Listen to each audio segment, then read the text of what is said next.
और इस रातुम में से थू को निकाल दो तो क्या बचेगा? बताओ ना, कहा बचेगा? रातुम में से थू निकाल दिया तो क्या बचेगा? राम। मैं ना कह रहा हूं, आपका व्याकरण हिंदी का वो भी कह रहा है, जब तक इस देह को उल्टा नहीं करोगे, मन को उल्टा नहीं करोगे, तब तक बात बनेगी नहीं। फिर भी इस उल्टे किए हुए मन में से अहंकार रूपी थू को निकाल दोगे तो तुम्हें परमात्मा अपने आप मिल जाएगा और वही चौपाई बिल्कुल सिद्ध हो जाएगी। कौन सी? सिया राम मैया सब जग जानी, सिया राम मैया सब जग जानी, करहु प्रणाम जोरे जुग पानी, करहु प्रणाम जुग जुग पानी। तो काकाओ हमें उल्टा करना पड़ेगा। अब बात आती है कि भगवान को जन्म तो भयो है मथुरा में और पहुंच गए गोकुल में, कोई न कोई कारण तो होगा। मैं पहले भी कहता, औरों की तरह तो कथा अब हमारी है ही गई, और न की तरह कही जाए तो कथा है ही गई, लेकिन कुछ अलग हटके देखा जाए तो पता अपने आप चल जाएगा कि भगवान गोकुल में काहे को गए। काकाओ, ब्रह्म वैतर्त नाम का जो पुराण है, उस पुराण में स्पष्ट लिखा है, अपने पहले जन्म में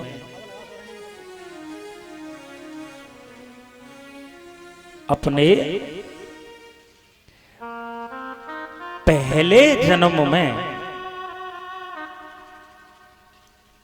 बाबा नंद और मैया यशोदा है ना, ये एक ब्राह्मण और ब्राह्मणी थे, एक पंडित और पंडितानी थे।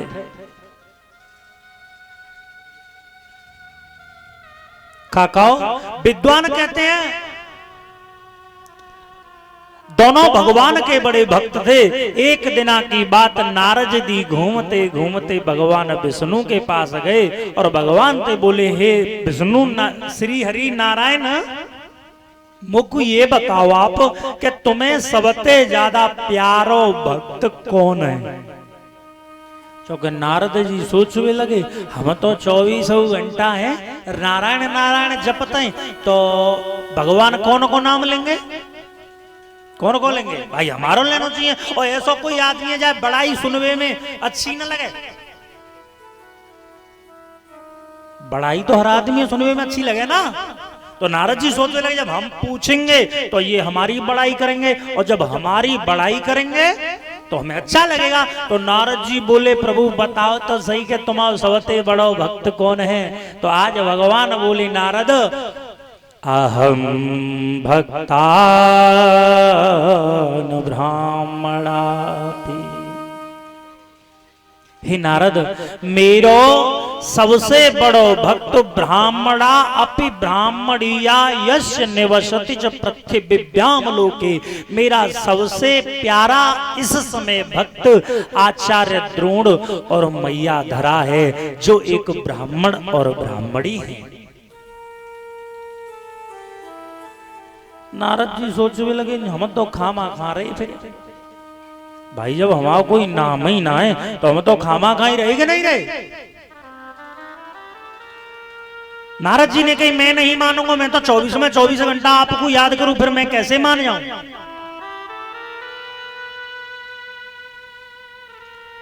तो भगवान श्री हरि नारायण बोले, नारद सुन, इस बात की तू चिंता मत कर, मैं तेरे को या चीजें बिल्कुल आज परीक्षा करके दिखाई दूंगा कि सबसे प्यारा मुझे ब्राह्मण और ब्राह्मणी ये धरा और द्रोण क्यों है। तो काकाओ, आज भगवान विष्णु खुद तो 5 साल के बालक बन गए।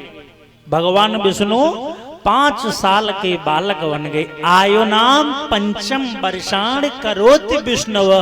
भगवान विष्णु ने 5 साल की उम्र कर ली। और भोले बाबा और मैया पार्वती के पास में गए और बोले, माँ आप ऐसा करो 60 साल के बुढ़े और बुढ़िया बन जाओ। तो काकाओ आज मैया धरा और आचार्य द्रोण के यहां पर आने से पहले भोले बाबा 60 साल के बूढ़े डोकरा बन गए और मैया बूढ़ी सी बुढ़िया बन गई। दोनों को लेके आज भगवान विष्णु मैया धरा के दरवाजे पे पहुंचे। लेकिन कब पहुंचे मां साहब? जब उन्होंने देखी कि आचार्य द्रोण भिक्षा के लिए घर से बाहर चले गए।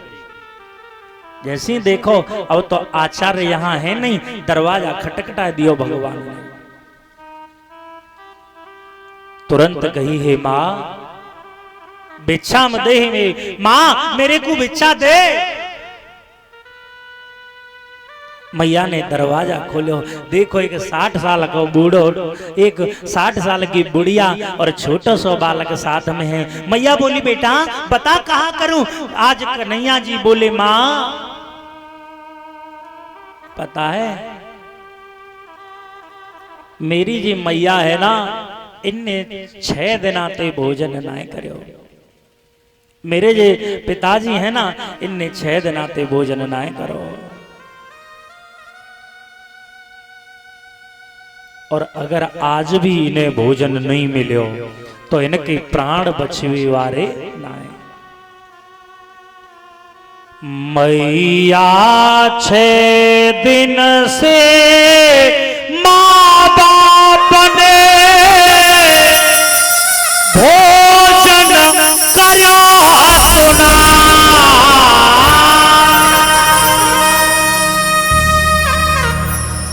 जो भोजन इन्हें ना मिले तो प्राण बचेंगे ना। हे माँ, अगर मेरे माँ बाप ने अगर भोजन नहीं मिलो ना तो आज ये बच्चे वारे नहीं है। मैया धरा बोली, बेटा तू घर में रुक, नेक देर रुक जा, मैं बाजार से तेरे काजे खावे पीवे को इंतजाम जरूर करके लाऊंगी। मैया ने जैसी दरवाजा खोलो घर में गई। लेकिन साहब घर में तो भोजन की व्यवस्था की तो बहुत बड़ी बात है काकाओ, घर में तो एक चावल को टूटो तक दान होना है, जाते के बाकी द्वार पे आए हुए अतिथि को वो भोजन कराए सके। मैया सोचने लगी, वाह हरे ऊपर वाले, आज तेरी कैसी परीक्षा की घड़ी है। मेरे घर में कछु ऐसा ही ना है कि मैं काहू को खवाए सकूं।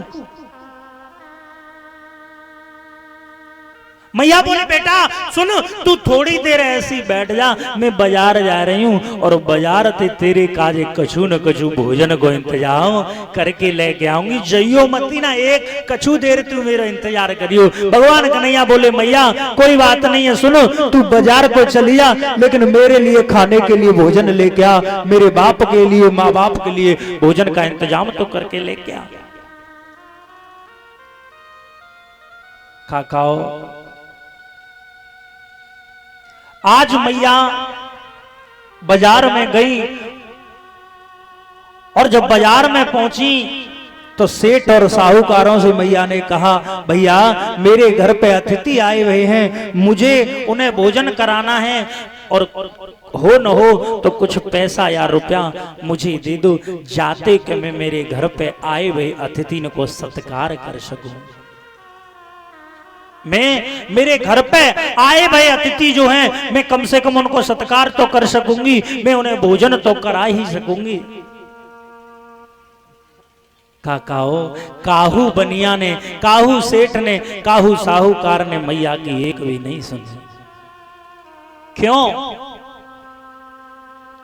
बनी बनी की चेहरे पर लाखों निसार होते हैं, बनी जब बिगड़ जाए,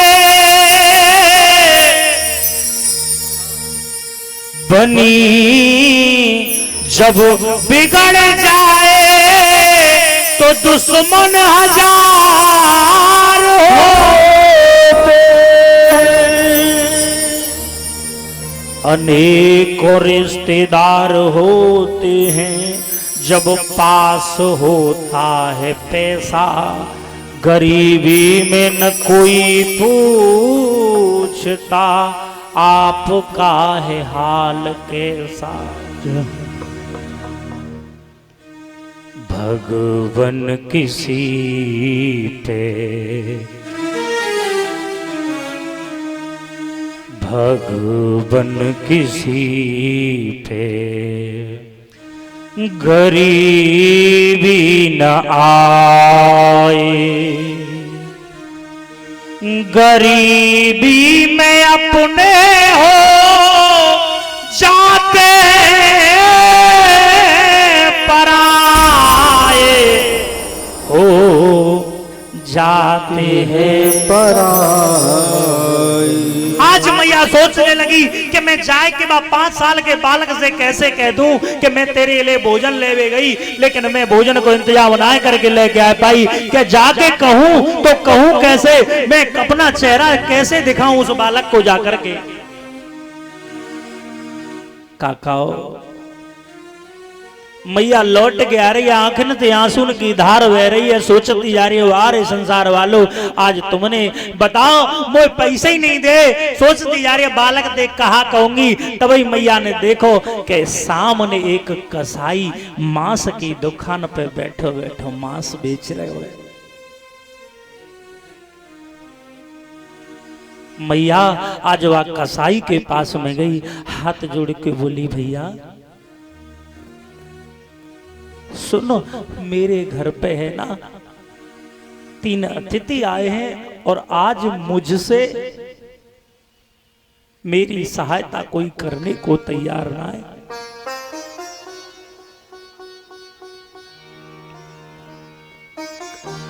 अगर तू मेरी सहायता करे तो मुझको कछु पैसा दे दे, जाते कि मैं अपने घर आए अतिथि को सत्कार कर सकूं।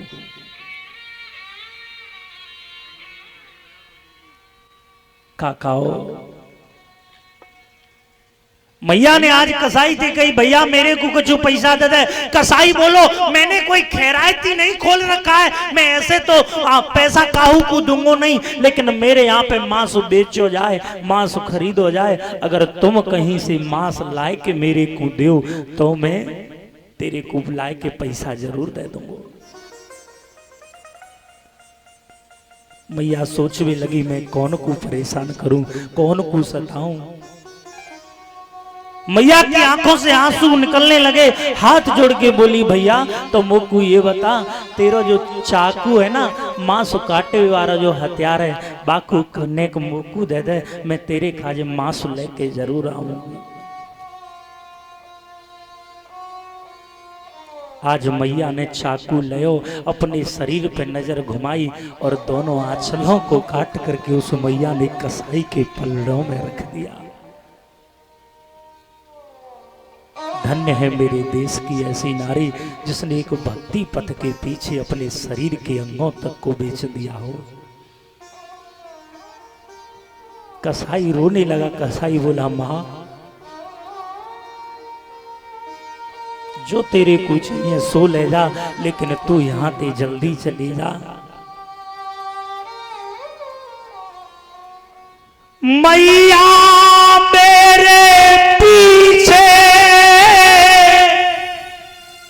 तेरे बेचे अपने अंग,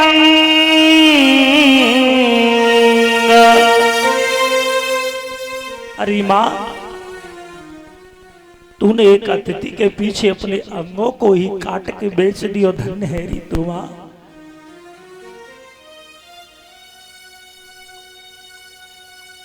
तेरे जैसी मां इस संसार में कोई नहीं होगी। आज मैया पैसा ले, चावल खरीदे, दाल खरीदी और लेके आए के भोजन बनायो और भोजन को लेके साहब भगवान कन्हैया को जैसे ही परस्यो, बुढ़े बुढ़िया बने भाई।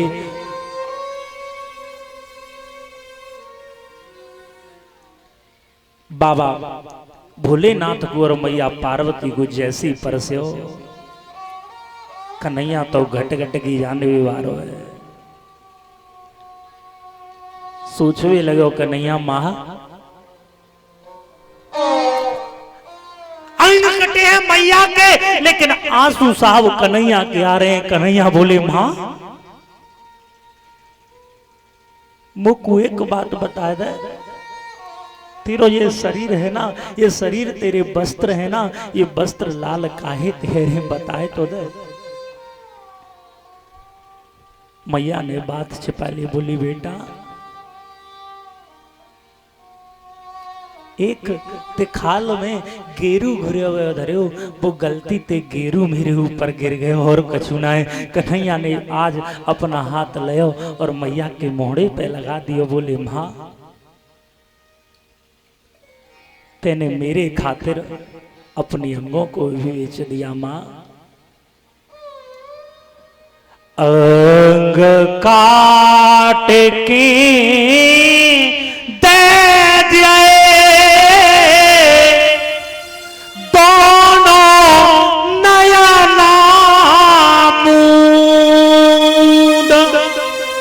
दोनों आंख बंद करके तेने अपने आंचल काट के मां कसाई को बेच दिए। तो हे मां मैं भी तेरे को वरदान दे रही हूं, जब भी मेरा अवतार होगा ना, मैं सबसे पहले उन्हीं आंचल को आके दूध पीऊंगा। दोनों आंचल दे दे मैया आंखें मूंद, द्वापर में मैं आई के पीऊंगो तेरो दूध। हे मां मैं आय के द्वापर युग में है ना, सर्वप्रथम इन्हीं आंचल का दूध पान करूंगा। और पता है वही आचार्य और द्रोड़ अगले जन्म में जाकर के बाबा नंद और मैया यशोदा बने हैं।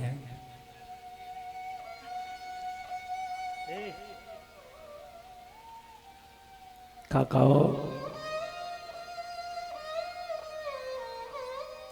श्री सुखदेव जी बोले परीक्षित आज भगवान बोले मां जो तेरे को मांगना हो सो मेरे से मांग ले, जो तेरी इच्छा हो मांग ले। तो आज मैया ने वरदान मांगा।